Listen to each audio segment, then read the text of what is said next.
também de escultura humana, que eu sou apaixonado por escultura humana. Então, hoje eu estou num processo também que eu estou mudando um pouquinho o estilo. Eu já não estou só no animal. Eu vou mostrar para vocês o centauro que tá ali. Eu vou falar um pouquinho sobre essa mistura do humano. Tá ali, tá maravilhoso. Tá, assim. Então, aí eu fui percebendo que eu não tinha vocação para estudo e comecei nesse negócio de esculpir. E através dos desenhos que você foi desenvolvendo os movimentos. Mas tem umas coisas que às vezes você desenvolve mais, porque o desenho é fundamental, mas é uma coisa que te ajuda muito é filme. Às vezes você vai fazer um leão, você tem que saber sobre a história do leão, como que é o ciclo de vida de um leão. Eu tenho vários filmes de leão, então eu gosto de saber desde do nascimento do leão até a morte dele, que é um processo. Então é bom você estudar um pouco do animal. Que às vezes não é só você pegar uma motosserra e falar, eu vou fazer um leão aqui e pegar e ir cortando. Então você tem que, eu acho que para o trabalho ficar bom, para essa coisa de anatomia que você está falando, isso aí é legal você estar estudando isso. Você estando olhando filme, eu falo estudar porque ler eu não gosto de ler. Então o filme me ajuda muito. Porque eu fico observando muito como que o leão anda, como que é o olhar dele, como que é a posição de ataque. Tipo, o leão, é raro um leão caçar, então mais a leoa que caça. Porque eu já fiz peças, eu já fiz uma peça de 4,5 metros, que era um leão com 2 leões devorando uma gazela. Então você tem que saber um pouco para ver o que é o animal que eles caçam, como que é a caça. E fiz uma outra também com 10 leões, que era um leão com uma leoa namorando, um acasalamento, e um leão com leoa e filhotes. Tudo numa peça só. Essa tinha 5,5 metros. Então a gente tem que prestar atenção nisso, que é uma coisa que ajuda bem. Então estou sempre olhando filme, tipo a macaca com filhote, então você tem que estar sempre observando para ter um design legal.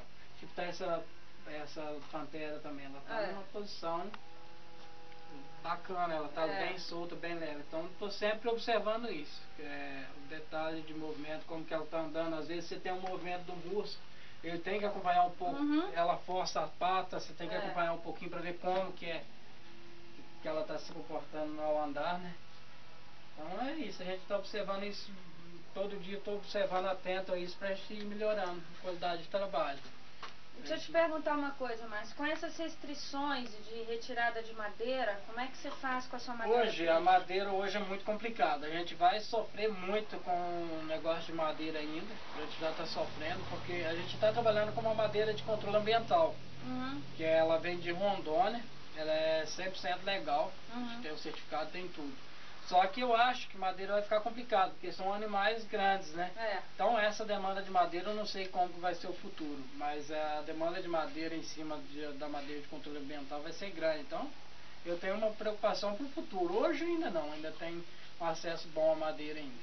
Porque a gente tem que trabalhar com madeira legal, porque a clientela que a gente tem hoje, ela existe. Se você não estiver trabalhando correto, você não consegue, mesmo pela fiscalização também. E mesmo porque se você perder uma peça dessa, você está perdendo um trabalho imenso, né? E o meio ambiente é fundamental, né? A gente tem que estar atento, porque a gente sobrevive dele, então não dá para ir desmatando. O gasto de madeira que a gente tem num ano, eu pelo menos é pouco.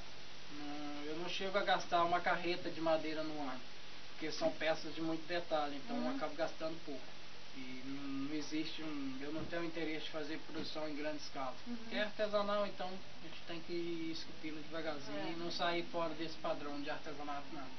Se você começar a industrializar, eu já fiz isso uma vez.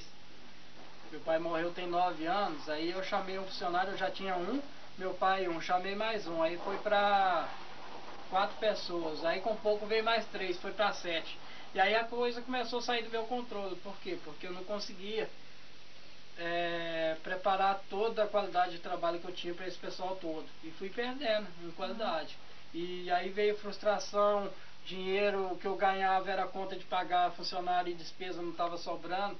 Aí foi indo, até eu fazer um balanço. Aí dispensei 6 dos 7 que estavam aqui, fiquei com um só. Aí a coisa chegou no lugar. E como é que foi a história do seu cunhado que perdeu os dedos? Meu cunhado, ele começou trabalhando, eu não sei te falar, eu sou ruim de memória, quantos anos que tem isso. Ele trabalhava junto com o outro cunhado dele, fazendo peças pequenas. E eu não namorava a irmã dele ainda não. Aí ele começou fazendo essas peças pequenas. E aí eu comecei a namorar a irmã dele, aí ele já começou a despertar o interesse por peças maiores, começou a trabalhar com a gente. Aí ele veio trabalhar comigo e à noite eu trabalhava para ele comprou uma serra de fita. Serra de fita é tipo a serra de açougue, só que é de cortar madeira. Aí trabalhava à noite, aí eu estava serrando um divino, porque quando você, na serra de fita ela trabalha numa mesa, então se você tem uma peça de apoio, você vai com ela, aí não tem risco. Só que ele estava trabalhando com um divino, e o divino pegava asa e ele não tinha apoio, então ele não tinha apoio, a serra tombou a mão dele e levou, aí ele cortou os dedos. Mas ele consegue ainda? Consegue, aí em 3 meses ele recuperou e voltou a trabalhar comigo já. E aí trabalha tranquilo, a gente hoje está trabalhando junto, ele esteve trabalhando comigo, saiu, montou uma loja por conta, ele evoluiu bastante nesse meio tempo. E agora tem uns 2 meses que a gente está trabalhando numa parceria, que ele cuida da parte de acabamento e eu fico na parte de design, mas eu sou trabalho mais pesado, eu gosto mais disso. E eu gosto Você gosta de montar a peça e ver ela surgir da madeira bruta. Isso é que eu gosto. Toda a vida foi a minha praia, foi ela. É o que eu mais gosto de fazer. Aí se vocês quiserem ver o centauro e o acasalamento também. Aqui tem eu esqueci de falar, tem uma leoa com filhote. Uma leoa com 2 filhotes também que está no segundo processo. Essa aqui você já acabou de trabalhar com a serra e já veio com a lixa. Agora você vai de formão. Isso, exato. Aí que é esse outro processo de detalhes, né? Cliente de São Paulo, que é um francês, que já me comprou um leão há uns 7 anos atrás. Então ele sempre vinha me visitar. E aí a gente sentou numa loja que eu tenho aqui, ficamos batendo papo. E estava esse leão acasalado no início, que é a fase de modelagem. Ele estava lá, ele gostou do leão e começamos a conversar no leão, negociar. Aí na conversa eu falei para ele, agora eu estou entrando numa outra área, que é uma mistura de humano com animal, que eu vou fazer uma escultura de um centauro. Aí ele pensou, o que é um centauro? Não sei o que é um centauro. Eu falei para ele lá, o centauro é meio cavalo e meio homem.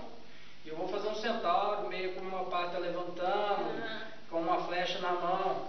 E aí ele falou, olha, vamos ver se a gente negocia essa peça. Ele foi embora para São Paulo, puxou na internet para saber o que era o centauro.